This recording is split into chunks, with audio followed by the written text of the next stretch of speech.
sangat Tak kuat sangat Tak dengar. Dengar tapi pelannya. Suara dalam. Boleh kuat sikit. Benda apa tu besarnya? Kipas ke? Kipas? Macam windmill. Macam dekat Holland tu. Peranjat saya. Okey, baik. Bismillahirrahmanirrahim. Innal hamdalillah nahmaduhu wa nasta'inuhu wa nastaghfiruh wa na'udzu billahi min syururi anfusina wa min sayyiati a'malina. Man yahdihillahu fala mudhillalah wa man yudlilhu fala hadiyalah. Wa asyhadu an la ilaha illallah wahdahu la syarikalah wa asyhadu anna Muhammadan abduhu wa rasuluh amma ba'd. Rabbi shrah li sadri wa yassir li amri wahlul 'uqdatam min lisani yafqahu qawli. Rabbi zidni ilma warzuqni fahma. Allahumma inna nas'aluka ilman nafi'a wa rizqan thayyiba wa amalan mutaqabbala. Assalamualaikum warahmatullahi wabarakatuh. Okay, apa khabar semua hari ini, sihat? Macam mana, puasa okey? Hari ni ada kerusi 2 bahagian ni hari ni. Saya tak puas lah suara saya. Boleh tolong kuatkan sikit lagi tak suara saya ni? Macam pelan lah. Siapa yang jaga?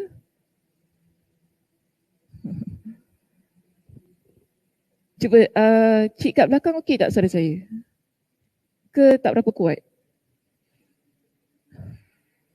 Ke biasa je? Okey je? Okey, Cik Ana okey? Cik Ana pula. Cik Ati okey?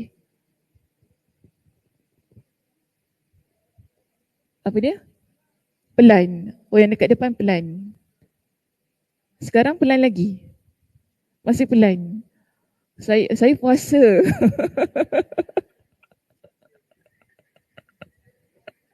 Sesungguhnya aku berpuasa. Tak larat, saya tak larat betul. Saya tengah tak larat. Saya tengah tak larat. Saya dah kedepankan mic saya pun macam Ustazah kuatkan lagi. Bolehlah kuatkan. Dia tunggu dia punya climax. Awal-awal ni okey lah, tak apa. Tak apalah mana-mana yang boleh lah Kalau sekiranya tak berapa jelas, beritahu nanti saya ulang balik apa yang saya jelaskan. Okey, hari ni kita muka surat berapa kita?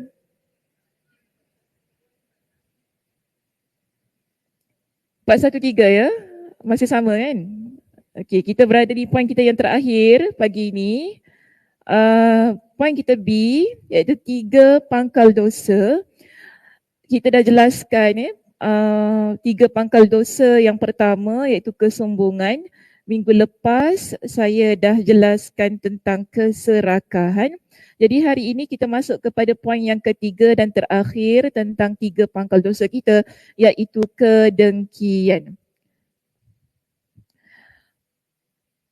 Kedengkian di sini diberikan contoh kepada kita. Sifat dengki inilah yang mendorong salah seorang anak Adam, iaitu Qabil, membunuh saudara kandungnya Habil.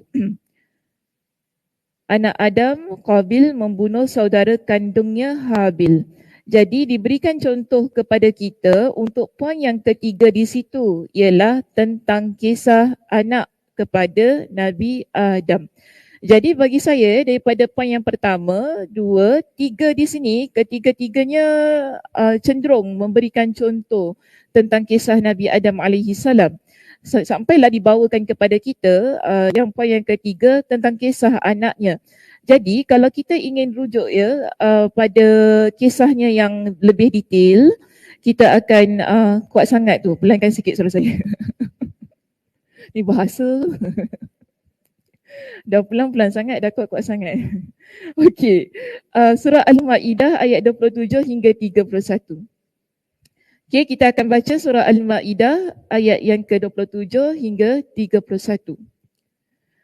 Dalam surah Al-Ma'idah ayat yang ke-27 hingga 31, Allah Subhanahu wa taala berfirman, واتل عليهم نبأ ابني آدم بالحق إذ قربا قربانا فتقبل من أحدهما ولم يتقبل من الآخر قال لأقتلنك قال إنما يتقبل الله من المتقين.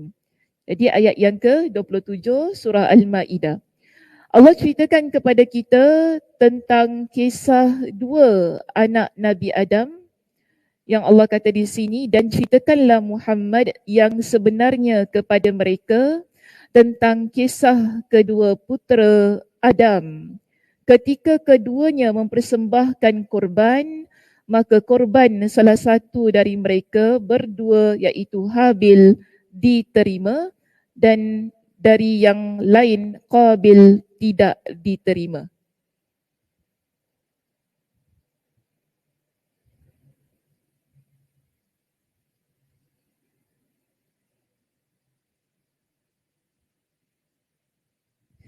Okey, jadi korban Habil diterima, korban Qabil tidak diterima. Sekejap ya. 27, 28. Okey, bila korban Habil diterima, Qabil ini dia pun kata kepada Habil, sungguh aku pasti membunuhmu. Dia Habil berkata, sesungguhnya Allah hanya menerima amal dari orang yang bertakwa. Okey, kisah Habil dengan Qabil ni macam mana? Kisahnya yang sebenar. Apa dia? Apa dia Cik Ajar? Dia kembar, betul. Dia kembar. Okey. Tapi cerita dia kenapa mereka berdua ni mempersembahkan korban tu tadi? Sebab apa?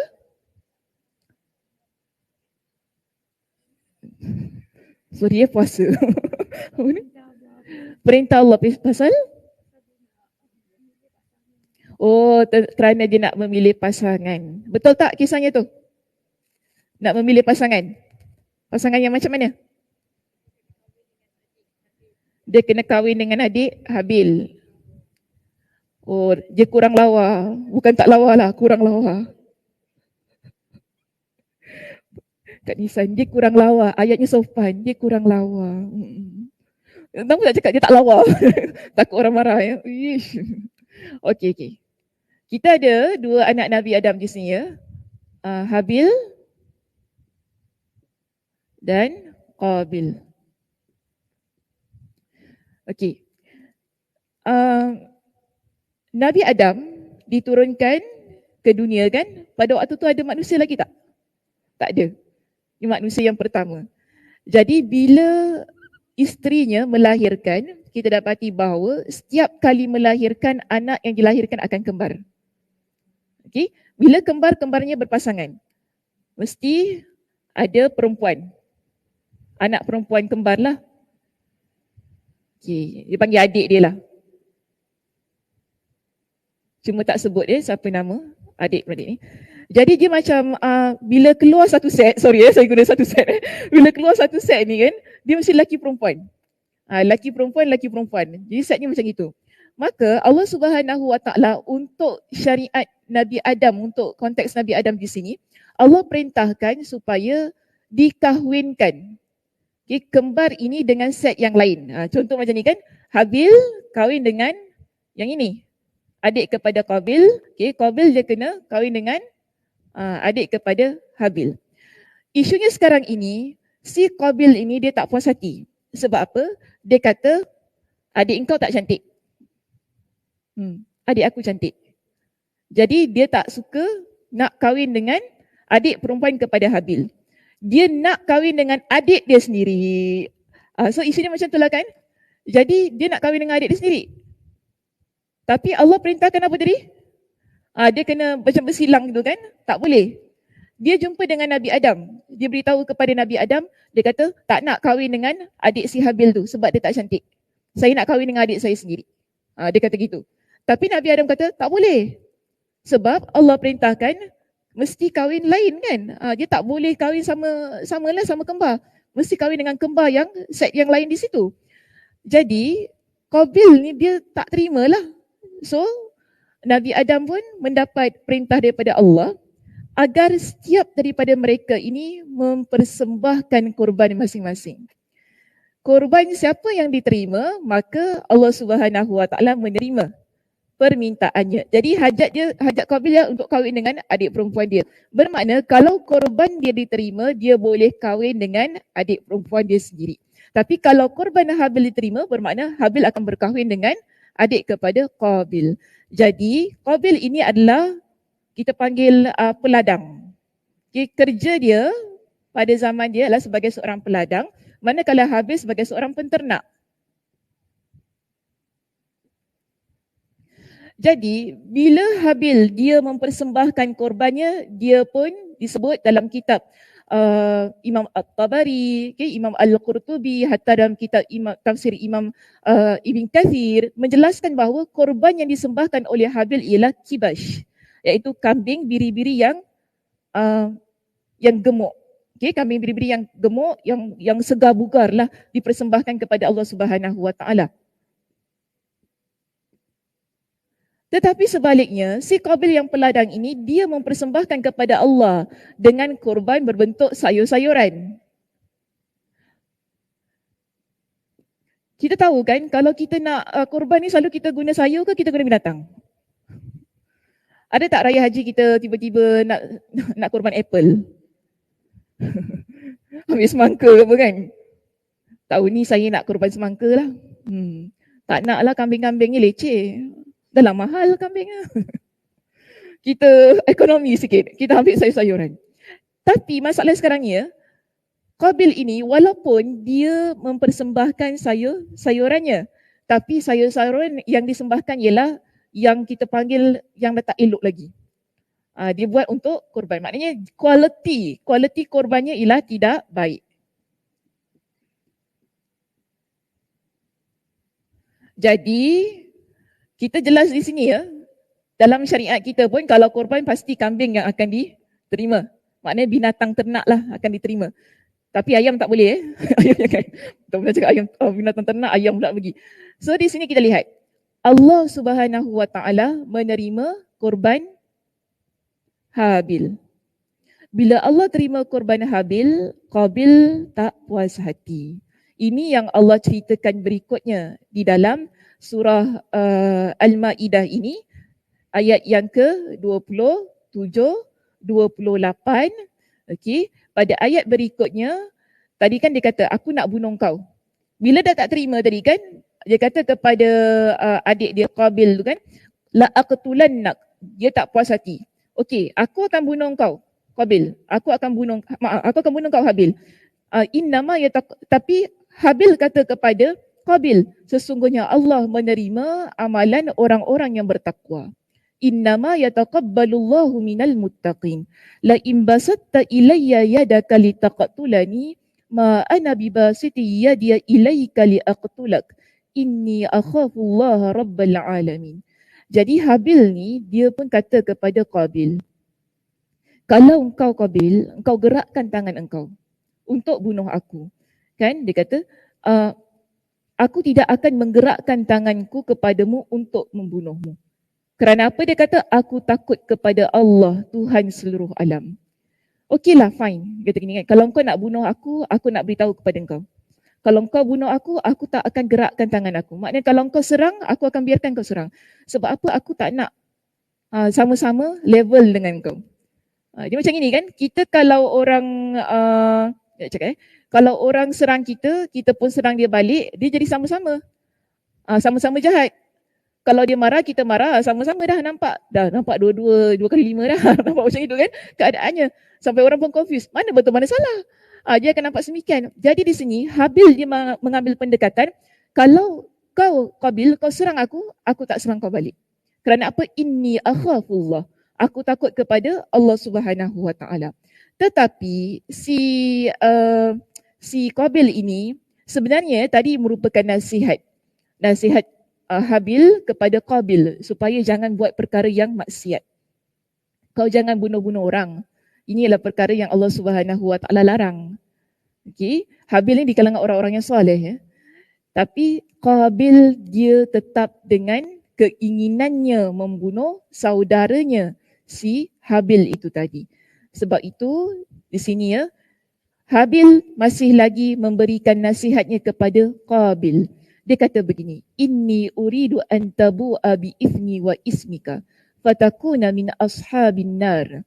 Sesungguhnya aku ingin agar engkau kembali dengan membawa dosa membunuhku dan dosamu sendiri.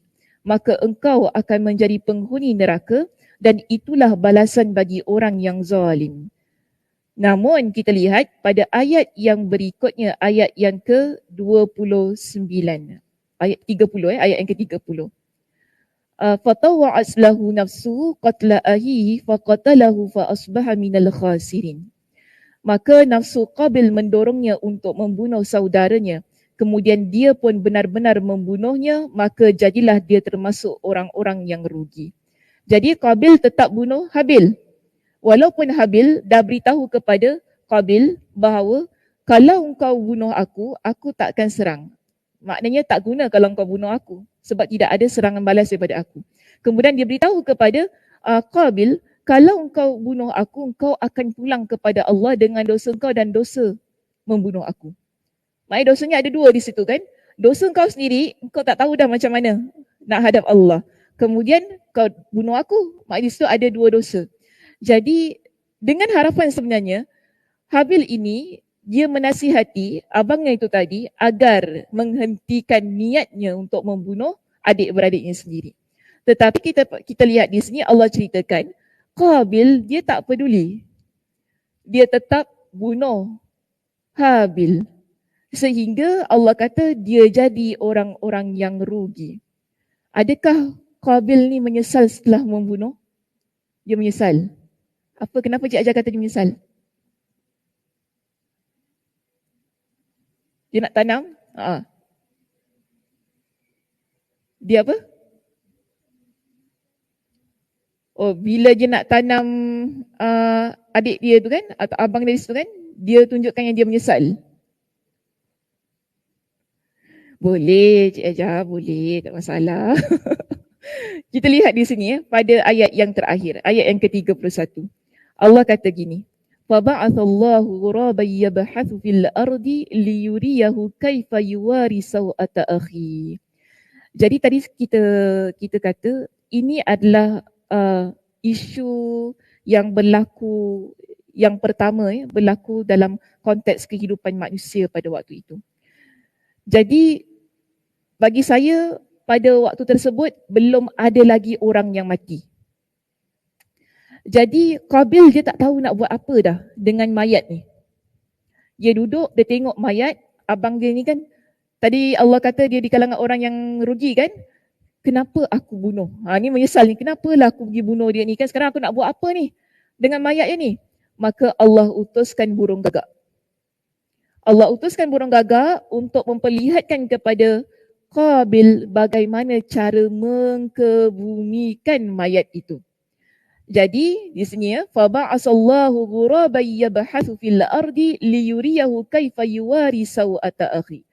Kemudian Allah mengutus seekor burung gagak menggali tanah untuk diperlihatkan kepada Qabil bagaimana dia seharusnya menguburkan mayat saudaranya. Jadi burung gagak ini ada satu lagi burung gagak yang mati.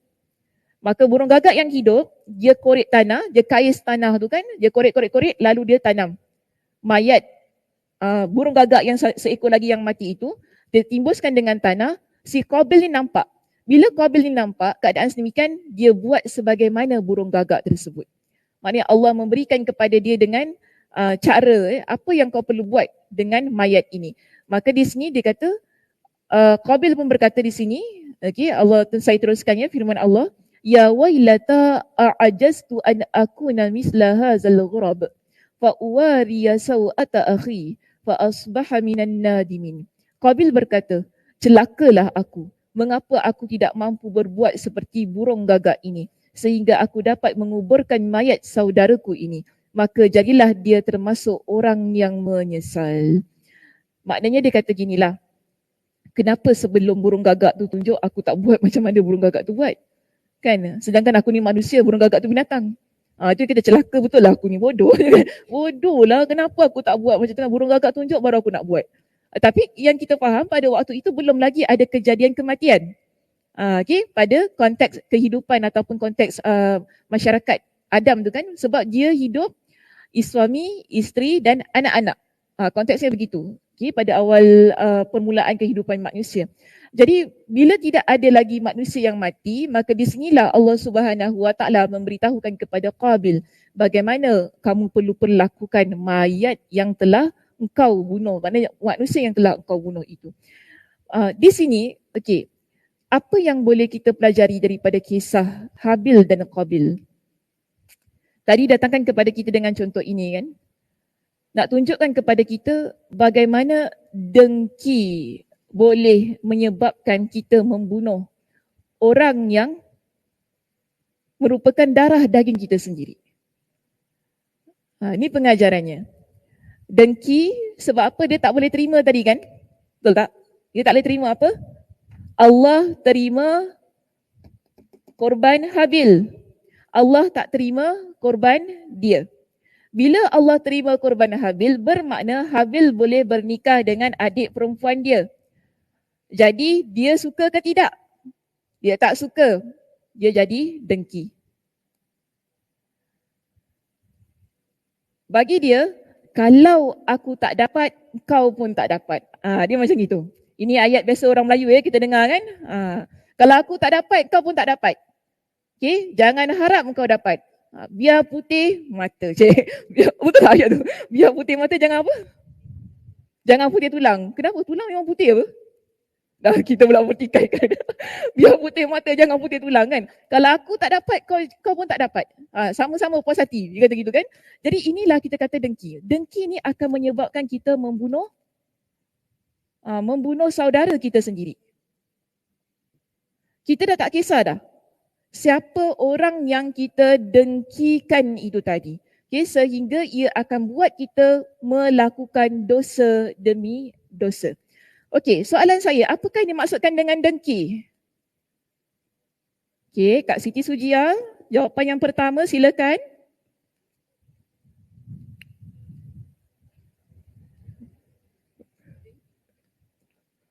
Tu peranjat gegel kau aku.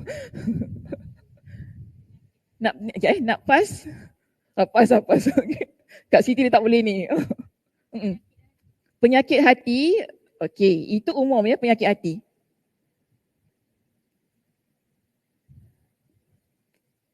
Tapi macam mana kita nak tahu yang kita ni dengki ni? Nampak orang lebih baik daripada kita. Jadi?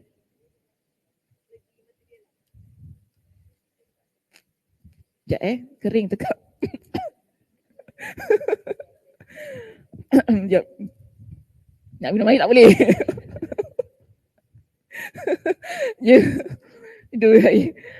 Kita nampak orang lain lebih daripada kita dari segi material, lepas tu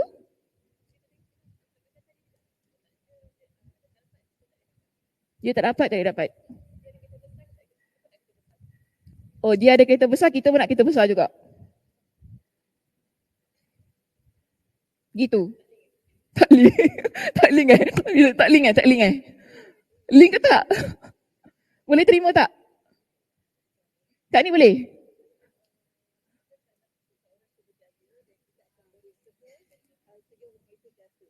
Kita tak nak orang tu berjaya, kita akan usaha orang tu jatuh. So itu namanya dengki. Okay. Ada macam-macam versi pergi sini pula. Maisa, dengki macam mana? Iri hati terhadap nikmat yang orang lain dapat. Sama je semua. Sama je, tak ada pun lain-lain. Okey, kita lihat macam ni Pertama, orang yang dengki, dia adalah orang yang tidak boleh menerima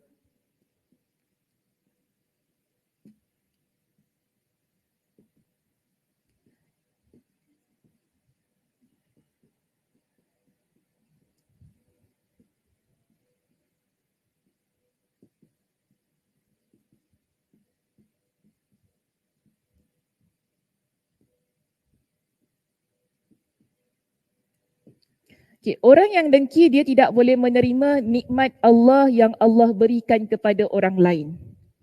Macam tadilah Liza kata dari sudut material, dia ada kereta besar, kan, dia berjaya, cakap ni kata dia berjaya. Kita tak boleh terima. Kenapa dia ada kereta besar? Kenapa dia berjaya? Dengki. Tapi bukan itu sahaja. Orang yang dengki dia akan berusaha untuk menghilangkan nikmat tersebut daripada orang itu. Okay? Jadi maknanya luas ya, dia tak boleh berhenti sampai sini saja. Kalau berhenti sampai sini saja, semua orang ada rasa macam tu. Jealousnya kita besar, jealousnya rumah banglo. Ya, semua orang kita macam tu kan. Tapi tak semua orang ada rasa nak menghilangkan nikmat yang ada pada orang lain itu. Kita nampak orang kereta besar, besar kereta dia. Tapi adakah kita nak kata, aku nak ambil lah kereta dia? Tak ada, kita gitu kan. Ini bukan dengki. Tapi bermakna di sini, kalau kita kata dengki lah, orang itu dia berusaha. Sehabis usaha, macam mana aku nak hilangkan nikmat tersebut daripada diri dia. Maknanya dengan melakukan perbuatan yang zalim, tidak kira sama ada dari sudut perbuatan ataupun ucapan. Okey?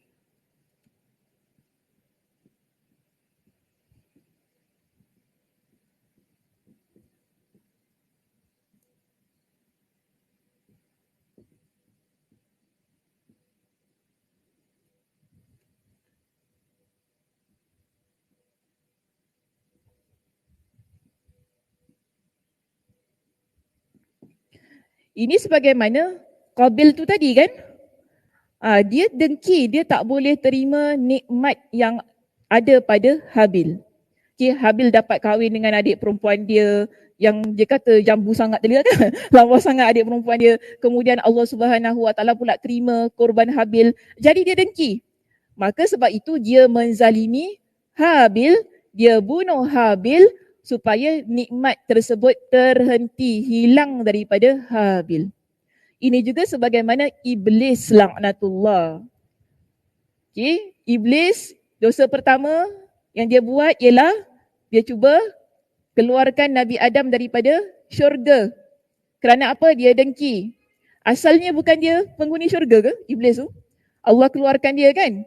Allah keluarkan dia, Nabi Adam masuk. Bila Nabi Adam masuk, dia tak puas hati, dia dengki. Adam, kau masuk syurga.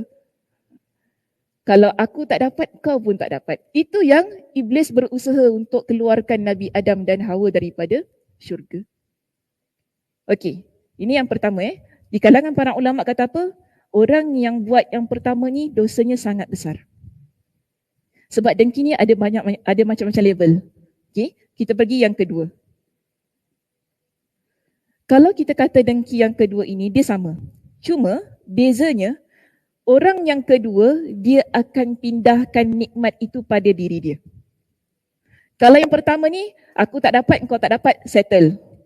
Tapi yang kedua, aku tak dapat, engkau dapatkan. Okey, sekarang aku nak hilangkan supaya nikmat tu pindah pada aku. Faham tak? Faham ya? Yang kedua, yang kedua ni sama macam yang pertama. Cuma dia hendak nikmat tersebut berpindah kepada diri dia. Kita ambil contoh begini. Kita kerja kan, biasalah kalau kita kerja ni, office ni banyak politik. Okay? Banyak politik. Lepas tu kita pun lah, dah kerja lama, tiba-tiba budak ni baru masuk kerja. Tiba-tiba dia pula naik pangkat. Tiba-tiba, semua tiba-tiba kan. Tiba-tiba kita pun geram. Budak ni naik pangkat lah pula. Dah lah gaji besar daripada aku. Aku ni kerja 10 tahun. Kita tak ada degree, budak masuk ada degree. Mana nak sama dengan orang diploma, betul tak? Kita pula dengki. Kita pun ni geram. Dia ni masuk-masuk gaji dia naik tinggi aku sama je. Yelah, ada orang ada degree. Dia geram kan? Dah dengki satu. Lepas tu orang tu naik pangkat. Dengki lagi. Dia berusaha supaya pangkat budak ni hilang dan dia dapat jawatan tersebut. Dia buatlah apa-apa. Dia fitnah ke, dia tikam belakang ke, dia ambil projek dia ke, dia tunjukkanlah dia lagi bagus daripada orang ini ke, apa kan, dia buatlah apa-apa untuk menzalimi budak yang baru masuk kerja tu supaya dia dapat jawatan tersebut. Ini bermakna dia inginkan nikmat tersebut berpindah kepada diri dia. Kalau yang tadi kau tak dapat, sama-sama tak dapat macam itu. Tapi sekarang, okey, kau dapat kan, aku akan pastikan aku pun dapat apa yang kau dapat. Tapi kau hilanglah nikmat itu. Nikmat tersebut berpindah untuk diri aku. So bermakna di sini saya letak macam ni je Yang kedua ni.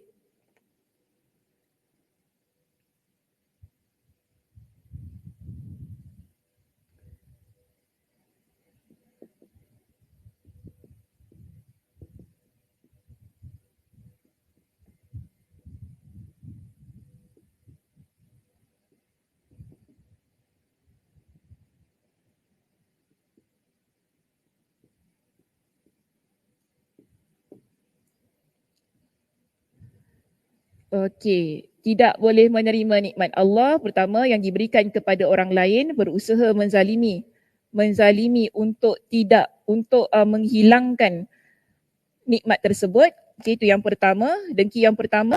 Dengki jenis yang kedua, ia sama tetapi ingin nikmat tersebut berpindah kepadanya. Nikmat itu dah hilang, pindah kepadanya. Yang ketiga ialah, tiga macam mana?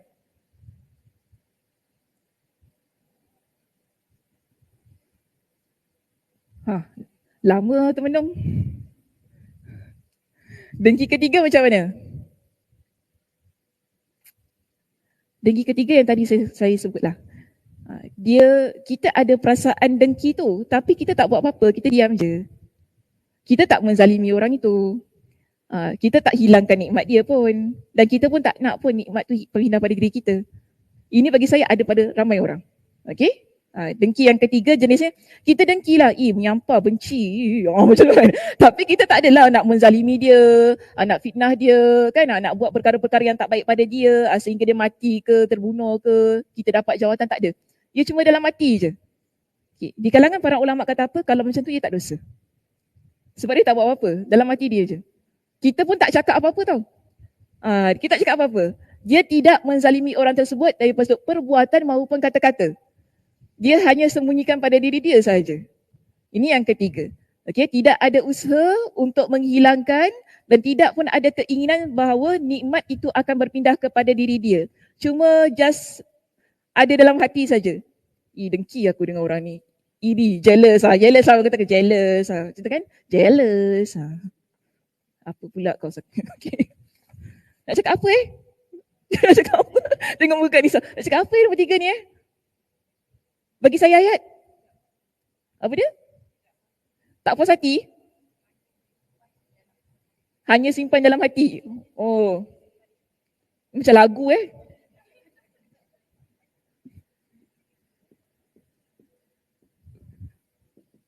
Okey, saya terima. Saya terima kata-kata ayat itu. Hanya simpan dalam hati. Ni tak dosa Tapi walaupun dia tak dosa, janganlah comfort sangat, jangan selesa sangat. Nanti sebab ni penyakit hati. Penyakit hati yang boleh bawa kita kepada yang kedua ataupun yang pertama.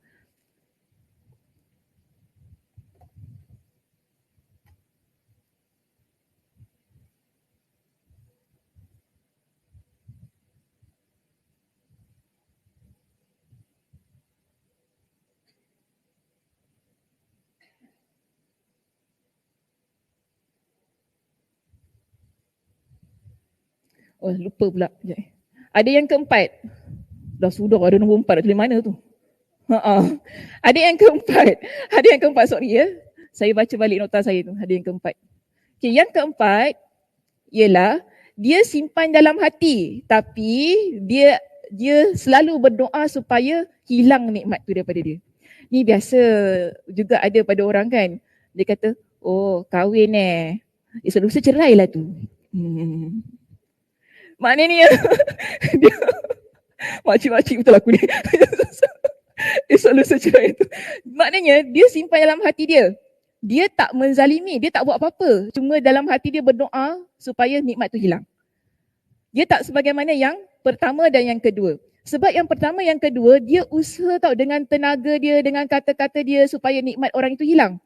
Tapi kalau yang kedua dan ketiga, dia tak usaha apa-apa. Dia cuma dalam hati saja. Namun yang keempat ini, dia ada keinginan supaya nikmat orang itu hilang. kan, oh beri kereta baru menyampahnya, esok terlanggar lah tu. Macam tu kan, habis terlanggar, rosak roda kau. Macam tu kan, maknanya kita ni ada keinginan nikmat orang tersebut hilang.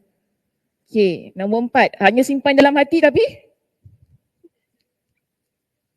okay, sama saya letak gini maknanya sama hanya simpan dalam hati tapi ingin nikmat itu hilang. Dia berharaplah siang malam, masih kaya orang tu tak miskin-miskin geram pula aku tengok ni. Asyik beli beg orang ni banyak duit dia kenapa Allah tak miskinkan dia dalam hati je lah macam tu. Tapi dia tak buat apa-apa. Dia tak ada usaha nak scam dia ke nak scam ataupun dia tak ada usaha untuk menzalimi orang tu tadi kan. Dek ni ya Allah asyik bahagia je kan. Aku bomoh kan ya macam tu. Tak ada macam gitu. Itu kalau itu pertama, yang kedua lah kan. Tapi kalau yang keempat, ketiga dan keempat ni memang dalam hati, cuma yang keempat ni dia ada perasaan tak apa, lama-lama miskin orang tu kan, ingin nikmat itu hilang. Kita dekat mana sekarang ni? Saya tahu kita dekat masjid. 1, 2, 3, 4, kita mana satu? Aku tanya lain lah, yang dia jawab. Ya, kita sama-sama berpuasa. Okey, 1, 2, 3, 4, kita selalu dekat mana? Nombor berapa? 3. Nombor 4 tak Betul? Oh, Alhamdulillah. Dia pilih yang nombor yang selamat. Kalau boleh janganlah. Janganlah semua. Sebab kita ada yang kelima. Yang kelima ni tarafnya lebih tinggi. Iaitu memang dia ada dengki. Tetapi dia berusaha untuk menghilangkan. Yang nombor 3 ni dia tak hilangkan tau. Yang nombor 5, dia ada rasa dengki tu. Tapi dia berusaha, ya Allah kau hilangkan rasa dengki aku ini ya Allah. Bahkan dia berdoa untuk kebaikan orang yang dengki tu. Ni very rare. Rare species. Susah nak dapat. Kan? Bahkan dia berdoa, ya Allah kau murahkan lagi rezeki dia, ya Allah kau berikan dia dengan kesihatan, kau berikan dia dengan kebahagiaan. Tapi asalnya kita dengki dengan dia. Bahkan dia bercerita tentang orang ini kepada orang ramai. Dia tu bagus tau, dia gini-gini. Tapi mula-mula jealous tau, dengki tau. Namun dia berusaha menghilangkan, dia doakan untuk orang itu, bahkan dia cakap yang baik-baik tentang orang tersebut, sehingga ia menjadi pahala yang begitu besar untuk diri dia. Yang nombor 5 ni susah. Susah nak ada pada diri kita. Okey?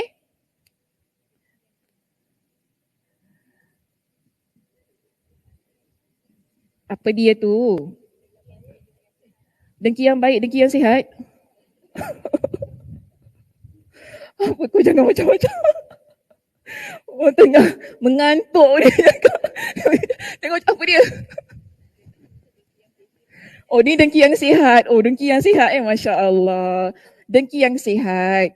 Saya nak kata dengki yang sihat ke? Okeylah tak apalah, yang penting faham. Okey, yang penting faham. Dengki yang sihat tak? Okeylah, bolehlah. Kak Nisa saya ambil. Malah nak tulis panjang-panjang. Yang penting tadi yang saya jelaskan tadi faham yang kelima tu kan. Kita ada rasa dengki, kita ada iri dengan orang itu, namun kemudiannya kita berusaha dengan sehabis usaha untuk hilangkan perasaan tersebut. Kita istighfar, astagfirullahalazim. Kenapa aku rasa macam gitu kan? Kadang-kadang kita kawan-kawan dan kawan kita kan, kawan kita macam lagi bagus daripada kita. Mungkin kita macam ada sedikit rasa, kenapa dia macam lagi bagus daripada aku kan? Kita ada rasa macam tu.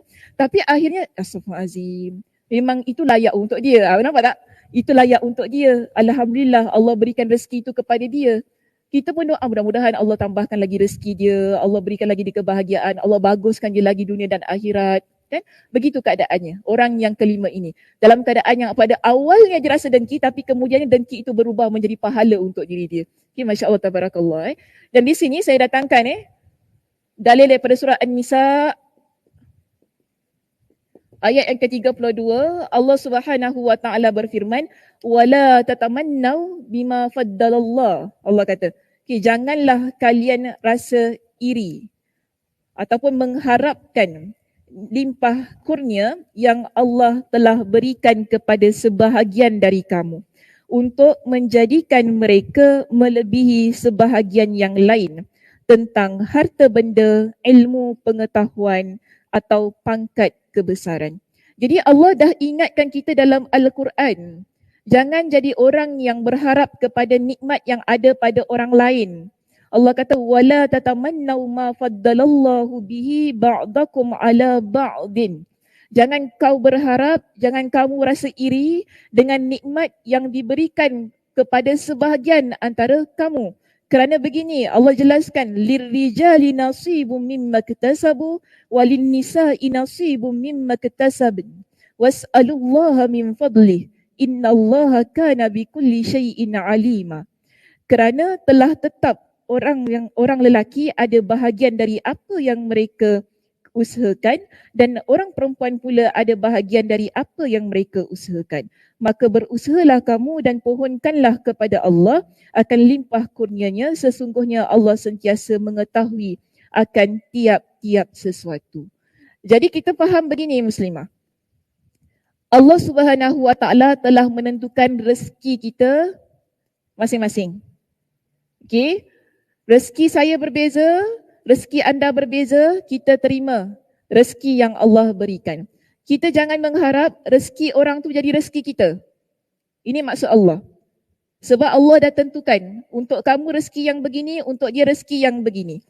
Jadi sebab tu kita ni sebagai seorang yang beriman, Allah Subhanahu Wa Taala ingatkan bahawa was'alullaha min fadli. Kita nak apa-apa, kita minta kepada Allah.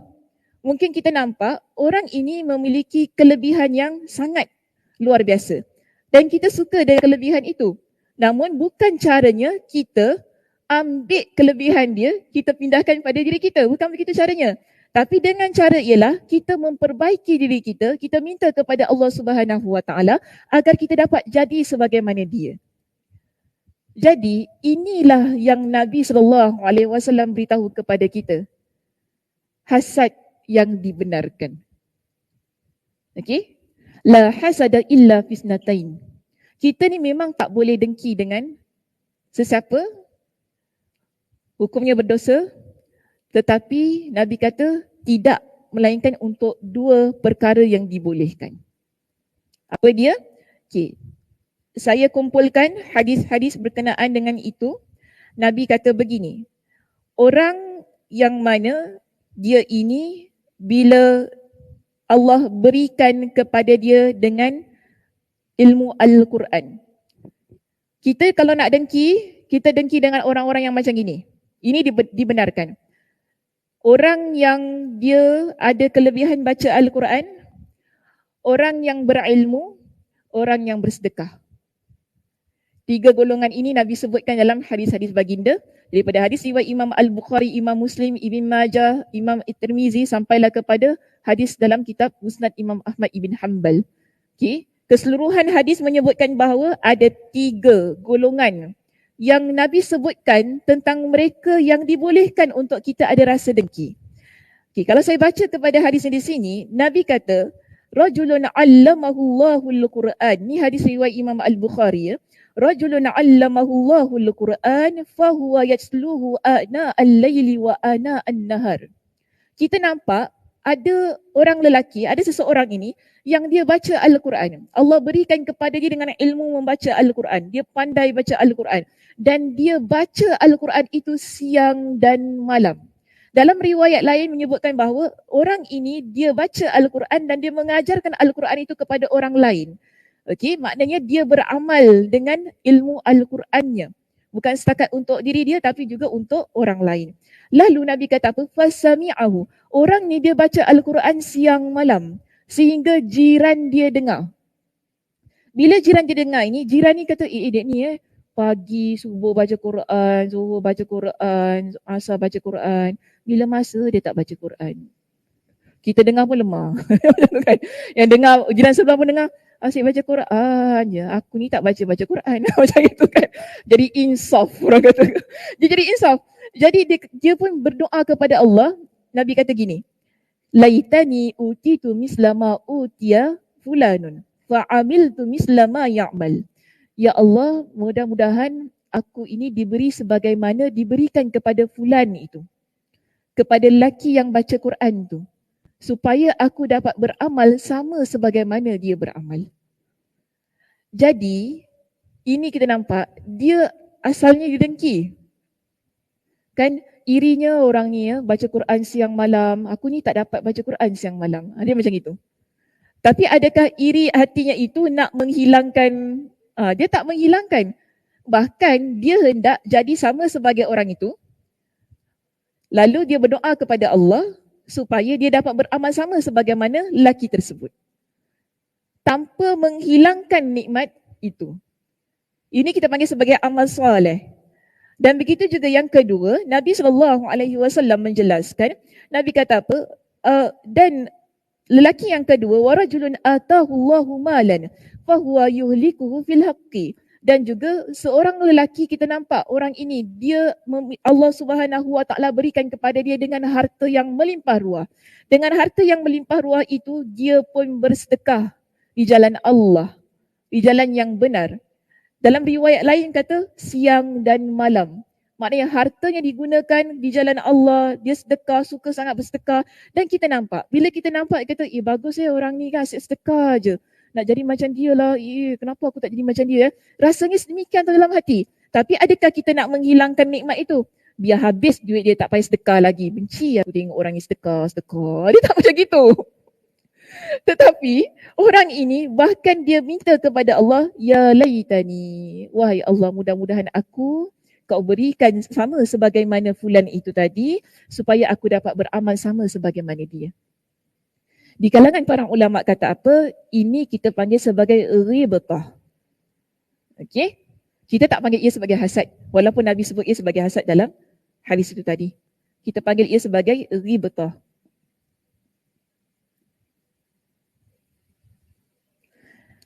Ini dipanggil sebagai hasad yang baik, dengki yang baik. Yang mana kita bukan nak menghilangkan nikmat itu, walaupun kita berusaha nak jadi sebagaimana dia, tetapi kita nak beramal sama sebagaimana dia. Dia begitu keadaannya. Okay, maknanya satu benda yang kita irikan tapi benda yang baik, yang mengubah diri kita ke arah kebaikan. Kita nampak orang pergi kuliah kan, kata bagusnya lah asyik pergi kuliah je orang tu kan. Kita pun kata, mudah-mudahan ya Allah, satu hari aku pun nak jadi macam orang ni. Ya Allah, kau bagilah aku kekuatan. Sebagaimana kakak tu kan hari-hari nampak naik bas pergi kuliah. Pagi, petang, siang, malam, tak kira hujan, panas terik. Macam tu kan. Ribut taufan pun dia pergi kuliah juga. Yang jadi macam perasaan iri tau. Dan kita rasa macam, bagusnya dia kan. Memang semangatnya kuat, tinggi. Kita nampak sedemikian. Kita, ya Allah, kau bagilah aku kekuatan supaya aku jadi macam kakak tu, dapat pergi kuliah, dapat duduk, dapat dengar ceramah tu kan, dapat catat, dapat hafal ayat Quran, dapat hafal hadis, ya Allah, supaya aku dapat beramal sebagaimana dia. Okey saja. Ini dipanggil sebagai ghibtah yang dibenarkan. Kita tak kata, pergi kuliah menyampah, mudah-mudahanlah kereta dia rosak. Pergi kuliah menyampah, mudah-mudahanlah sakit kaki dia tak payah pergi kuliah lagi. Ada tak orang macam tu? Tak ada? Belum jumpa lagi? Belum jumpa lagi? Tapi betul lah, ada orang dia tak suka dengan orang yang buat perkara baik. Ada orang dia tak suka. Dia kata, menyampah aku, sikit buat baik, sikit buat baik. Ada orang tak suka orang buat baik, dengan pelik juga. Kenapa? Kenapa cik ajar orang tak suka? Penyakit hati. Penyakit hati. Betul juga, memang penyakit hati lah tu. Penyakit hati kan, benci, iri lah tadi. Iri, dengki. Dia tak suka orang buat perkara baik. Bila nampak orang buat baik je, menyampah. Kenapa itu pun nak buat, tak payah nak buat. Dia tak suka aku. Keluarlah ayat-ayat macam bawang dia kan. Kenapa aku? Allah. Macam tu kan. So kita ni jangan jadi orang yang sedemikian. Kita nampak orang baik, Alhamdulillah. Macam tu kan. Bagusnya jadi baik gitu kan. Saya nak jadi macam dia. Gitu sepatutnya kita. Jangan kita nampak orang baik menyampah, benci, dengki, kaki dia sakit, biar dia tak boleh pergi kuliah, biar buku dia terbakar. Macam-macam kita doa. Sampai buku terbakar. Sampai buku terbakar doa macam tu. Kalau begitu bermakna memang masalah sangat tu dengki tu. Kan? Itu maknanya nombor satu dan nombor dua tu. Tapi nombor dua, kalau nak pergi kuliah takkanlah kalau macam tu Tak apa, biar buku dia terbakar, aku pula pergi kuliah. Lain pula cerita dia. Pelik pula contoh tu. Pelik pula tu kan. Itu tak mungkin lah. Yang kita nampak, dia dengki tu, dengki supaya hilang. terus nikmatnya dan tak berpindah kepada diri dia. Dan di sini saya datangkannya dalam sebuah hadis yang lain, Nabi SAW mengingatkan kepada kita. Kita hidup ni sebagai sebuah komuniti Muslim, kita diingatkan supaya jangan saling berdengki. Nabi kata apa? La tahasadu wa la tabaghadu wa la taqata'u wa kunu ibadallahi ikhwana. Kalian, Nabi kata, jangan kalian jadi orang yang saling berdengki. Saling dengki maknanya dia dengki dengan kita, kita pun dengki dengan dia. Kan saling. Okay, digunakan istilahnya saling. Tengok dia dengki, tengok dengki. Kita bayangkan kalau kita dalam satu komuniti, contoh kita ni dekat dalam kuliah ni, kalau semua dengki antara satu dan yang lain, bahagia tak bahagia? Tak bahagia. Kak Ani dengki dengan Fitri, Fitri dengki Kak Ani. Kak Ani dengki dengan Kak Nisa, Kak Nisa. Allah, bila nak game ni? Betul tak? Liza pula dengki dengan Siti, Siti dengki dengan dia pula. Allah Akbar. Saya yang kat depan ni pun pening kepala. Ni nak jadi apa muslimah-muslimah ni kan? Dia tak amankan hidup kan? Sebab tu Nabi kata apa? Jangan. Jangan kita biarkan dengki itu ada dalam hati kita. Lalu Nabi kata apa? Wala, tadi saya sebut apa? La tahasadu wala taqata'u. Betul tak? Saya tanya orang. Wala taqata'u kan? Sebab dia punya riwayat ada banyak. Wala taqata'u. Dan janganlah kalian saling memutuskan silaturahim. La tahasadu wala taqata'u wala tadabaru. Tak silap ni tadabaru datang dululah. Okey, tak apalah mana-mana. La taqata'u. Jangan kalian saling memutuskan silaturahim. Wala tadabaru. Dan jangan kalian saling membelakangi. Membelakangi maksudnya? Oh, sorry. It's not ni. Wala tabaghadu saya sebut tadi. Betul tak? Fitri. Fitri pun tak ingat. Puasa Saza. Okey, bolehlah. Wala la tahad. Oh, Saza tulis Saza. Ya Allah. Betul. Saza tulis Saza. Dia dah haywaya, okey. Satu, jangan hasad. La tahasadu.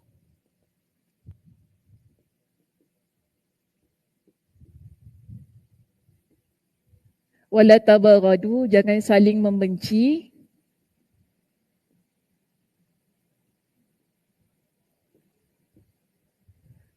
Saling memutuskan silaturahim.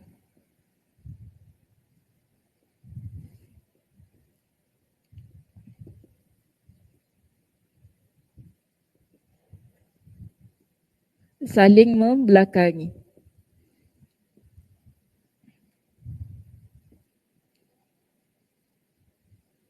Okay, 4 ni lah larangan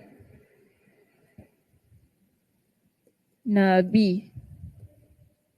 Jadi umat Nabi SAW, Nabi ingatkan, la tahasadu, jangan kalian saling berdengki, wala tabaghadu, jangan saling membenci. Dia mula dengan dengki tau. Tahu tak? Mula dengan dengki. Bila dengki dia jadi benci. Kemudian la taqata'u, kemudian kita akan saling memutuskan silaturahim. Seterusnya Nabi kata apa? Saling membelakangi. Jangan kalian saling membelakangi. Saling membelakangi itu maksudnya macam mana?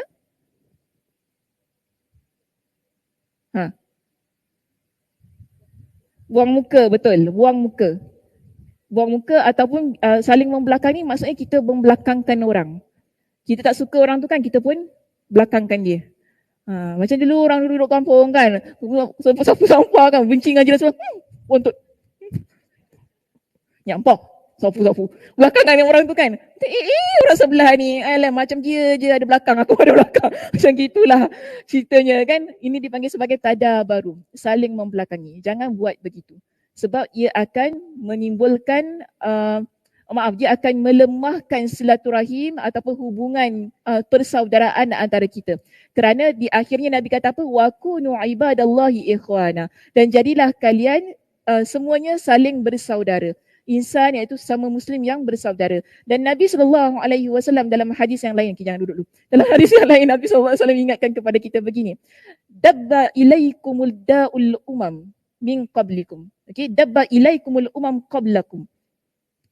Penyakit umat yang sebelum kamu telah menyelinap masuk kepada diri kalian. Nabi beritahu kepada kita, ada penyakit yang penyakit itu dah memang ada pada umat yang bukan umat Nabi SAW. Tetapi penyakit tersebut sudah menyelinap masuk pada umat Nabi SAW. Nabi kata apa? Al-hasadu wal-baghdha. Hasad dan kebencian. Nabi mengkategorikan dua perkara ini sebagai al-haliqah. Hiyal haliqah, Nabi kata. Hasad dan kebencian yang ada dalam diri kalian ini kepada saudara kalian, kepada orang yang ada di sekitar kalian, ia seperti pencukur. Alat yang mencukur. Okey, macam orang cukur rambut, benda pisau tu kan? Pisau tu panggil apa? Shaver. Oh, okey, boleh lah. Shaver. Okay, dalam bahasa Inggeris panggil shaver. Bahasa Melayu, alat cukur. Nabi kata, wala aku tak kata cukur itu sebagaimana ia mencukur rambut kalian. Tetapi cukur yang aku maksudkan ialah mencukur agama kalian. Sebab tu kena hati-hati dengan penyakit hasad dengki ni. Penyakit hasad dengki, kebencian, ianya akan mencukur agama kita. Maksud mencukur agama kita ialah ianya mendatangkan kemudaratan dalam agama. Kita buat dosa, kita buat maksiat. Sebab tu topik ini kata 3 pangkal dosa. Jadi kalau kita ni nak buat perkara dosa, ia bermula dengan dengki itu tadi. Dengki akan buat kita melakukan dosa-dosa yang berikutnya. Kita dah mula plan untuk buat perkara menzalimi orang lain. Kan kalau kita tak boleh guna tangan kita, kaki kita ataupun usaha kita tu, kita menggunakan lidah kita. Okay, kalau kita tak boleh nak gunakan apa pun, dalam hati pun tak apalah supaya hilang nikmat orang tu. Ini menunjukkan bahawa dengki ini dia akan menjadikan kita orang yang tidak tenang siang dan malam. Setiap hari memikirkan bagaimana saya nak hilangkan nikmat kawan itu. Jadi dia akan buat kita mencukur agama yang sudah sedia ada pada diri kita. Lalu Nabi kata apa? Wallazi nafsi biyadi, demi Allah yang diri aku berada di tangannya. La tadkhulul jannah hatta tu'minu. Kalian tidak akan masuk syurga sehingga kalian beriman kepada Allah. Wala tu'minu hatta tahabbu. Dan kalian tidak akan beriman sehingga kalian saling mengasihi antara satu dan yang lain. Inginkah kalian aku kabarkan kepada kalian tentang hal yang boleh menguatkan kasih sayang antara kalian? Lalu Nabi kata kepada kita, afshus salama bainakum. Hendaklah kalian menyebarkan salam antara kalian. Maksudnya orang yang kita kenal ataupun orang yang tidak kita kenal. Kita jumpa, Assalamualaikum. Ke dengan orang yang kenal je? Tak kenal kan dia? Siapa dia tu? Entah. Siapa entah. Tapi tak salah, kita keluar kan. Saya kalau setiap pagi saya keluar, turun lift, jumpa pakcik pembersih tu. Assalamualaikum pakcik. Macam gitulah kita. Kenal tak kenal. Datuk engkau ke? Bukan datuk aku pun. Tapi kita kenal dia kan. Assalamualaikum cik, selamat pagi, selamat pagi. Alhamdulillah macam itu. Jiran tingkat 3 buka lift, tengok saya senyum. Assalamualaikum cik. Waalaikumsalam, macam tu. Mudah kan? Simple. Ia bukti bahawa kita meraihkan saudara kita sesama Muslim. Ya begitu. Janganlah buka lift tengok buka. Tak kenal. Masa bertakut je muka. Hai, janganlah macam tu. Ya Allah. Hai. Orang kata puasa. Puasa bertakut muka. Tak puasa lagi lah bertakut kan. Takut masa muncul je. Janganlah macam gitu kita ni. Ya Allah. Hai. Biar manisnya ada. Okay, kerana Nabi kata apa?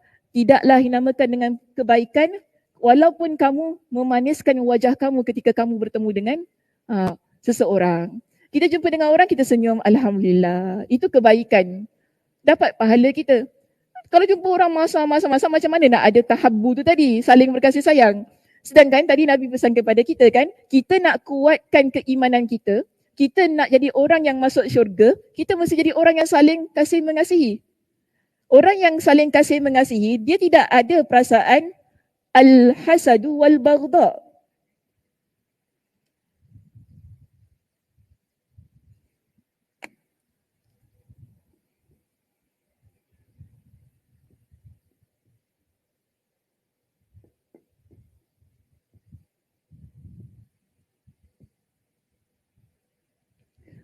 Kalau kita hidup sebagai seorang muslimah yang saling berkasih sayang, mana mungkin dalam hati kita ada benci? Kan? Kalau kita ni sayang kawan-kawan kita, tak mungkin kita ada hasad pada kawan kita tu tadi. Sebab itu, dalam hidup ini, bila kasih sayang itu dia mendominasi, hasad kita dapat redamkan dia tak mampu untuk mengawal diri kita. Walaupun pada awalnya kita kata, alah jealous lah, kenapa dia baru beli rumah Tapi kerana kita ada kasih sayang itu, rasa jealous, cemburu, iri hati tersebut kita dapat tepis, akhirnya kita akan doa, Alhamdulillah rezeki dia. Macam gitu kan? Dia tak ada sampai jadi yang pertama, beli rumah nanti terbakar rumah kau. Menyampah. Renovate rumah pun tunjuk kat IG. Macam gitu kan. Dia kalau sedemikian, bermakna tak ada kasih sayang. Sebab itu kasih sayang amat penting untuk kita letakkan dalam hati ini. Agar penyakit al-baghdha, al-hasad wal-baghdha yang Nabi sebut, penyakit umat sebelum kalian. Ini dapat ditepis, dapat dihakis. Tapi bagaimana? Afshus salama bainakum itu tadi. Dengan saling kasih mengasihi, dengan saling memberi salam antara satu dan yang lain, sebab memberi salam ni doa ya. Kita mendoakan keamanan, kita mendoakan kesejahteraan orang tersebut. Dan orang itu juga mendoakan kepada kita. Ini baik bukan? Kalau kita saling doa mendoakan di situ, Alhamdulillah. Adanya kasih sayang sehingga dengki pun hilang daripada diri kita. Baik, seterusnya Nabi SAW, dalam hadis yang lain, Nabi SAW ada menyebutkan. Nabi kata begini, di dalam hadis itu,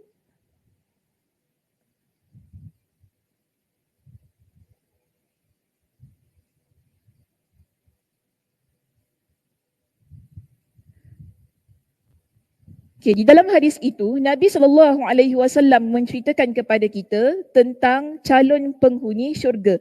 Dan saya yakin saya dah pernah cerita tentang hal ini. Hadis ni riwayat Imam Ahmad dengan satu hadis yang sahih. Nabi SAW ada menceritakan ataupun menunjukkan kepada kita tentang orang yang dilihat sebagai penghuni syurga. Dan Nabi sebut sebanyak 3 kali dia adalah penghuni syurga. Bila Nabi sedang duduk-duduk, Anas ibn Malik radhiyallahu an dia ceritakan, kami sedang duduk-duduk bersama dengan Nabi SAW. Lalu Nabi kata apa? Sebentar nanti ada penghuni syurga. Mana ada calon penghuni syurga akan lalu. Kita pun tunggulah, dia kata kita tunggu. Bila kami tunggu tu, kami nampak ada seorang lelaki yang baru selesai berwuduk. Janggutnya basah, menitis-nitis daripada janggutnya tu kan, air bekas wuduk itu, dan dia memegang sandalnya di tangan kanannya. Jalan jinjit-jinjit masuk dalam masjid. Itu hari yang pertama. Pada hari yang kedua, Nabi SAW beritahu lagi kepada kami, sebentar lagi calon penghuni syurga akan lalu. Dan kami nampak orang yang sama, dengan keadaan yang sama. Pada hari yang ketiga, Nabi SAW sekali lagi Nabi kata apa? Sebentar lagi ada calon penghuni syurga dia akan lalu. Dan kami melihat lelaki yang sama.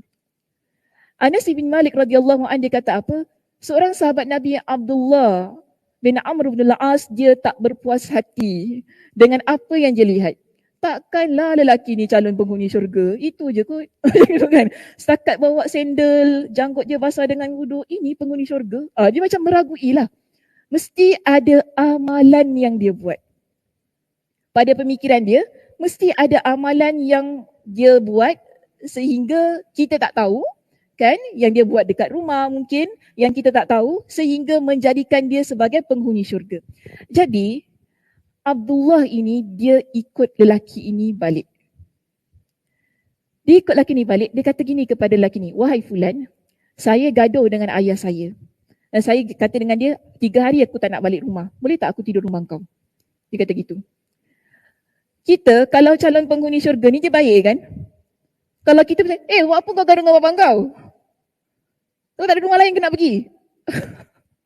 Kita macam-macam tanya kan? Tapi calon penghuni syurga ni, tak apalah nak tidur rumah kita, tidurlah. Masuk-masuk. Dia bagi masuk. Bila masuk, Abdullah kata, setiap malam saya tunggu dia bangun. Dan dia kata, aku tak nampak ada amalan yang istimewa. Hatta di dalam ceritanya, dia kata, aku tak nampak dia buat solat malam. Kalau kita kan, kita nampak orang tu tahajud, kan, buat solat witir. Tetapi Abdullah kata, yang aku nampak, dia tidur macam biasa, kita tidur. Kemudian dia bangun, dia baca doa, bangun tidur. Seterusnya, dia pun melaksanakan solat subuh. Selama 3 hari itulah yang aku nampak. Tak ada yang istimewa pun pada amalan dia. Sepanjang 3 hari saya duduk dalam rumah dia, itulah yang saya nampak. Pada hari yang ketiga, dia pun give up. Dia kata kepada lelaki ini, dia minta maaf lah. Dia kata, sebenarnya saya tak gaduh pun dengan bapa saya. Saya tak gaduh pun dengan bapa saya. Tetapi dia ceritakan apa yang Nabi SAW beritahu kepada mereka. Nabi beritahu kepada kami bahawa calon penghuni syurga akan lalu di hadapan kami dan yang kami diperlihatkan ialah diri anda. Selama 3 hari adalah diri anda. Adakah amalan lain yang anda lakukan? Jadi Abdullah ni terus terang tanya kepada lelaki ini. Namun lelaki ini kata apa? Apa yang kamu lihat itulah amalan saya. Sepanjang 3 hari itu kan, apa yang kamu lihat, saya tidur bagaimana, saya solat bagaimana, itulah yang saya buat. Jadi Abdullah kata, baiklah, jika begitu saya minta diri dulu. Abdullah pun pergi, namun belum sampai jauh dia pergi itu, lelaki ni panggil dia. Sini, bagi sini balik. Dia kata gini, memang betul, aku tak buat apa-apa amalan, melainkan apa yang kau lihat. Tetapi dia kata ni, ghaira anni ajidu li nafsi li ahadin minal muslimina ghishan, dia kata. Tetapi aku adalah orang yang mana tak ada rasa sikit pun nak menipu di kalangan orang-orang muslimin. Maknanya dia tak ada nampak orang dia kawan, dia nak tipu, dia nak bedek, dia nak prank. Macam ni kan kita guna ayat sekarang lah. Dia nak prank ke, dia nak buat scam ke apa dekat kawan-kawan dia. Ni tak ada. Aku tak ada perasaan yang sedemikian. Dan dia kata, wala ahsudu ahadan ala khairin ma a'tahu Allahu iyyah. Ini cantik. Dia kena dengan konteks perbincangan kita. Dan dia kata apa? Dan aku tidak ada sikit pun rasa dengki kepada orang yang Allah berikan kebaikan kepada dia. Kebaikan tu Allah berikan kepada dia, alhamdulillah dah sudah. Aku tak ada rasa dengki. Abdullah, bila dia dengar 2 perkara itu tadi, dia tak menipu orang muslimin, dia tak ada rasa dengki kepada saudaranya ataupun kepada orang muslimin, maka di sini dia kata, ya, itulah amalan yang sebenarnya yang engkau buat yang menyebabkan Nabi kata engkau adalah calon penghuni syurga. Kita belajar begini muslimah, hati orang yang bersih daripada dengki dia adalah muslim yang baik. Dalam hadis yang lain riwayat Imam Ibn Majah, Nabi SAW ditanya tentang afdalul muslim. Siapakah muslim yang paling utama, yang paling afdal? Nabi kata apa? Kullu mahmumil qalbi wa saduqil lisan. Setiap insan yang mana hatinya mahmum dan juga setiap insan yang memiliki lisan yang benar. Di kalangan para sahabat ketika mereka mendengar hadis ini, mereka pun kata kepada Nabi, wahai Rasulullah, jika tentang orang yang lisannya benar itu kami sudah tahu bagaimana keadaan dia. Tetapi bagaimana kalau orang yang engkau sebut sebagai mahmumul qalb? Nabi pun kata apa? At-taqiyun naqiyu la ithma fihi wala baghya wala ghilla wala hasada. Orang yang baik, dia adalah yang kita panggil sebagai mahmum al-qalb itu tadi. Dia adalah orang yang at-taqiyu, orang yang bertakwa kepada Allah Subhanahu wa taala. An-naqiyu, hatinya bersih, suci. La ithma fihi, tidak ada dosa dalam hati dia. Wala baghya, dia tidak ada sedikit pun rasa nak buat perkara yang menderhaka kepada Allah Subhanahu wa taala. Wala ghilla, tak ada sikit pun rasa jealous, rasa nak cemburu ke apa semua, tak ada. Wala hasada, dan tidak ada dalam hati orang yang mahmum al-qalb itu tadi dengki kepada orang lain. Ini ciri-ciri ahli syurga yang Nabi SAW rangkumkan, yang Nabi kategorikan dia sebagai seorang Muslim yang baik. Tapi persoalan kita sekarang, kita kata, okeylah Ustazah, kita belajar kan, kita jangan dengki pada orang lain. Kita semua jaga hati kita, jangan dengki, kita doa baik untuk orang lain sebenarnya. Tapi masalahnya orang yang dengki kat kita.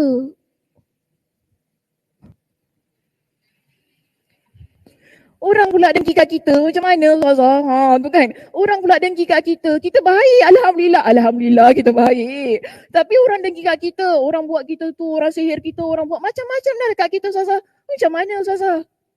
Macam mana Saya pun tak tahu nak buat apa. Kita boleh kawal diri kita.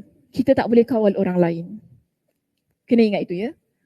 Kita boleh kawal diri kita, kita boleh jaga diri kita, tapi kita tak boleh jaga orang lain. Kita tak boleh kata, kau jangan dengki dengan aku. Kita tak boleh kata gitu pada kawan kita, betul tak? Kita tak boleh cakap pada adik-beradik kita, abang jangan dengki dengan kita dosa tau dengki-dengki. Kita tak boleh cakap begitu kepada adik-beradik kita ataupun saudara mara kita. Ataupun sesiapa sahaja. Kerana kita masing-masing ada hati masing-masing yang perlu dijaga. Betul tak? Kita jaga diri kita sendiri. Cuma Nabi ajarkan kepada kita dengan pendinding. Untuk dinding diri kita daripada orang yang hasad. Kan kita baca surah Al-Falaq. Di akhir surah Al-Falaq apa dia? Min syarri hasidin idza hasad. Kita minta perlindungan kepada Allah daripada kejahatan orang yang hasad bila dia ada rasa hasad. Kita baca bila? Setiap hari kan? Pagi, petang kita baca. Kadang-kadang sebelum tidur pun kita baca. Bermakna kita minta kepada Allah agar Allah lindungi kita daripada perbuatan orang yang ada perasaan dengki pada diri kita. Dalam sebuah hadis yang lain, Nabi SAW beritahu kepada seorang sahabat. Seorang sahabat ini namanya Abdullah ibn Khubayb, tak silap saya, ataupun ayahnya lah ya. Dalam riwayat itu, Khubayb, kita ambil Khubayb. Khubayb ini, dia datang bertemu dengan Nabi SAW di malam hari. Dan dia kata apa? Pada waktu itu hujan begitu lebat sekali. Jadi pada zaman Nabi ni kita katalah ada lampu macam kita kan, hujan lebat mana pun boleh nampak. Dia kata gelap sangat-sangat. Sehingga dia rasa sangat mengerikan bila dia nak jalan pergi rumah Nabi SAW. Dia ketuk pintu rumah Nabi, kemudian Nabi tanya kepada dia, kalian belum solat? Jadi dia kata, belum lagi wahai Rasulullah, kami nak jemput anda untuk jadi imam bagi solat kami ini. Nabi kata kepada dia, kul. Nabi kata, bacalah. Dia diam. Tiba-tiba orang suruh kul. Tiba-tiba Sakinah kata, kul. Kau nak suruh aku baca apa? Dia mesti diam kan? Diam. Dia pun diam. Dia kata, saya diam bila Nabi kata kul. Kemudian Nabi kata untuk kali yang kedua, kul. Nabi kata, saya diam lagi untuk kali yang kedua. Okey. Kali yang ketiga, Nabi kata kepada saya, kul. Saya pun tanya kepada Nabi, wahai Rasulullah, apa yang perlu saya baca? Nabi kata apa? Qul huwallahu ahad. Bacalah qul huwallahu ahad. Wal mu'awwidhatain. Dan al mu'awwidhatain, apa dia? Qul a'udzu birabbin nas, qul a'udzu birabbil falaq. 3 surah ini. Nabi sebut hina tumsi wa hina tusbih. Pada waktu petang, pada waktu pagi, salasa marrat, 3 kali. Takfika min kulli syai'. Kamu akan dicukupkan, kamu akan dijaga daripada segala sesuatu. Maksud takfika min kulli syai' bermakna di sini ialah, okay, takfika min kulli syai' maksudnya ialah di situ kamu akan dilindungi daripada segala perkara yang bahaya oleh Allah Subhanahu Wa Taala. Jadi Nabi perintahkan kepada kita supaya mengamalkan 3 kul kita tu kan. Tapi jangan baca kul 3 kali. Tu salah tu. Maknanya habiskan surahnya Kita baca surah kul huwallahu ahad, okey, penuh ya. Kul a'udzu birabbin nas, kul a'udzu birabbil falaq. Kita baca ia dengan penuh, lalu kita baca 3 kali pada waktu pagi, 3 kali pada waktu petang. Insya-Allah, kalau ada orang yang dia dengki pun pada kita, Allah akan lindungi kita. Ini kita panggil sebagai ayat pendinding. Daripada sihir, daripada bisikan syaitan, daripada orang yang dengki. Kalau tentang orang yang dengki tu Allah sebutkan dengan secara spesifik dalam surah Al-Falaq, min syarri hasidin idza hasad. Untuk menunjukkan kepada kita, kita perlu minta kepada Allah agar Allah lindungi kita daripada orang-orang yang dengki. Jadi sebab tu saya kata, kalau dia dengki tu masalah dia dengan Allah Subhanahu Wa Taala lah. Kita pun tak boleh nak halang dia. Kita pun tak boleh nak kata kau jangan dengki lah, kau jangan. Kita tak boleh nak kata gitu kepada orang. Dan kita pun tak tahu siapa yang dengki pada diri kita kadang-kadang. Kadang-kadang orang yang kita baik sangat-sangat dah macam isi dengan kuku, tiba-tiba pula jadi kedengkian itu kita nampak. Bila ada satu isu tu kan, kita nampak rupanya dia dengki dengan kita kan. Kita tak pernah tahu siapa. Maka kewajipan kita, tanggungjawab kita sebagai hamba Allah ialah berdoa. Minta kepada Allah agar lindungi kita. Kerana 3 kul itu adalah ayat pendinding yang paling ampuh. Okay, ada riwayat yang menyebutkan Nabi SAW meninggalkan doa-doa pendinding yang lain setelah Allah turunkan 3 kul ini. Nabi baca 3 kul ini untuk mendinding diri Nabi SAW daripada sebarang hal-hal yang tidak baik. Jadi bila Nabi SAW sendiri melakukannya, contohnya Nabi, bila Nabi nak tidur, Nabi akan dinding diri baginda dengan 3 kul. Kita nak tidur, kita tak tahu apa yang berlaku pada diri kita. Kan? Sebab kita dalam keadaan yang tidak sedar ketika kita tidur. Biasanya benda-benda yang tak baik ni bila kita tidur tu dia mudah terkena pada diri kita. Jadi sebab itu sebelum tidur kita disunnahkan untuk mendinding. Jadi apa yang Nabi buat, Nabi ambil kedua telapak tangan baginda, Nabi tiup dulu ya pada kedua telapak tangan ini, lalu Nabi baca qul huwallahu ahad, qul a'udzu birabbin nas, qul a'udzu birabbil falaq, lalu disapukan daripada hujung rambut hingga ke hujung kaki. Buat 3 kali. Okey, 3 kali. Maknanya 3 set. 3 set, 1, 2, 3 baru tidur. Tujuannya ialah untuk dinding diri kita daripada gangguan jin, gangguan syaitan, gangguan orang yang hasad. Orang yang hasad ini dia tengok kita ni bila time kita lemah. Antara situasi yang kita lemah ialah ketika kita tidur. Yang kita tak berdaya, yang kita tak sedar, dia boleh saja hantar jin hijau ke apa kan untuk ganggu kita kan, jin hijau Bulan puasa ada jin tak Kak Nisa? Jin ada Kak Nisa. Jadi jin hijau tu ada. Jin hijau tu ada. Jin hijau tu toyol lah, bukan toyol. Kalau hijau ingat toyol lah gitu kan. Siapa hari tu dengan saya? Toyol warna hijau ke? Kak Azhar Bukan Kak Azhar Toyol warna hijau Ke Liza? Bukan. Ada siapa tanya saya, toyol ku betul ke warna hijau? Kita kata betul warna hijau. Tak tahulah, tak pernah nampak. Kok lah cik-cik pernah duduk kampung pernah nampak toyol tu warna apa? Allahu'alam lah. Kalau mak saya, toyol warna hijau, mak pernah nampak. Itu kalau mak kita lah kan. Mak pernah nampak toyol kat kampung kan. Macam-macam mak kita cerita-cerita hantu. Cuma yang penting, nak dinding daripada hantu lah kata. Nak dinding daripada hantu, kan daripada jin, syaitan ini, kita boleh amalkan 3 kul itu tadi. Kalau nak bertepatan dengan konteks kita pada pagi ini, yang nak dinding diri kita daripada orang yang dengki, yang kita pun tak tahu siapa yang dengki pada diri kita, kita amalkan qul a'udzu birabbil falaq, qul a'udzu birabbin nas dan qul huwallahu ahad itu tadi 3 kali waktu pagi. Waktu pagi tu maksudnya selepas subuh. Okay, dan 3 kali pada waktu petang. Waktu petang maksudnya lepas solat asar. Kemudian kita boleh lengkapkan nanti nak tidur pada waktu malam. Baru cantiklah caranya mendinding diri itu, maknanya kita panggil 24 jam. Sebab gini, kalau kita buat pada waktu selepas subuh tu kan, kita baca didinding orang itu daripada pagi tersebut sampailah pada waktu asarnya. Kalau lepas asar tu sampailah kepada malamnya. Dan malam tu kalau kita nak tidur pun kita dinding lagi sampailah ke paginya. Nampak tak? 3 masa itu didinding 24 jam dengan ayat-ayat Allah Subhanahu Wa Taala. Jadi susahlah syaitan nak ganggu ataupun orang yang dengki ni tadi nak melakukan perbuatan yang jahat kepada kita. Okey, itu sahaja perbincangan kita pada pagi ini. Terima kasih di atas perhatiannya.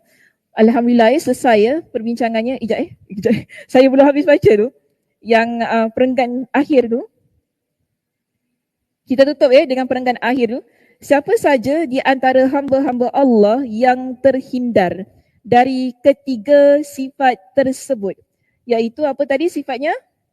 Sombong, serakah, dengki. Siapa yang terhindar dari ketiga sifat tersebut bererti telah diselamatkan olehnya dari keburukan. Maknanya Allah selamatkan orang itu dari segala keburukan. Sebab kekufuran itu bermula dari kesombongan, kemaksiatan itu bermula dari kerakusan, dan penganiayaan itu bermula dari kedengkian. Kita boleh jadi orang yang kufur bila kita ada sifat sombong.